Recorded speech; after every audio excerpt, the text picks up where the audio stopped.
शनि की दृष्टि हमारे कर्मों पर। एक दार्शनिक काव्य। प्रस्तावना। शब्दों के पीछे कोई साया है, वो साया जो कर्मों की परछाई से जुड़ा है, वो दृष्टि जो न बोले पर सब कुछ जानती है और जो जीवन की चाल को उस अदृश्य न्याय की डोरी से बांधती है।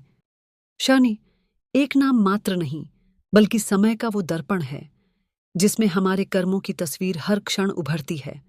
कुछ लोग उसे डर की तरह देखते हैं, पर समझने वाले जानते हैं वह केवल दंड नहीं देता, बल्कि दिशा भी देता है। इस दार्शनिक काव्य के माध्यम से हमने यही प्रयत्न किया है कि शनि की दृष्टि को एक दार्शनिक चेतना के रूप में देखा जाए, जहां कर्म ही आराधना है, कर्म ही उत्तर है। आइए इस भाव यात्रा में उतरें और जुड़ें काव्य की मूल पंक्तियों से, जहां हर पंक्ति एक दर्पण है और हर अर्थ एक मंथन। चुप है वह, पर समय की चाल पहचानता है।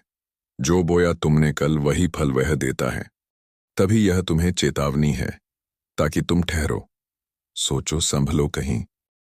छाया दे तो वृक्ष बनो, छीन ले तो बीज बनो। उसकी दृष्टि में ही सीख है, कर्म में ही जीवन का राज है। वह दंड नहीं, दिशा है, जो जीवन को मोड़ देती है। अन्याय पर उसका क्रोध भीतर से तोड़ देता है। शनि की छाया डर नहीं, दर्प का उत्तर है। कर्म ही तराजू है, और अंततः वही सिरमौर है, और अंततः वही सिरमौर है। समापन।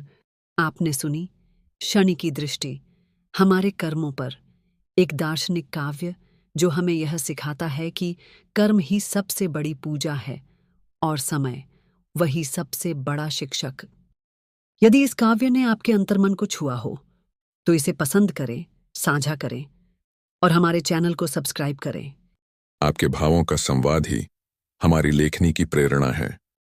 रचनाकार डॉक्टर विभाष चंद्र झा। विचारों की वीणा पर शब्दों का राग सजाते हुए आप सभी का खूब खूब आभार।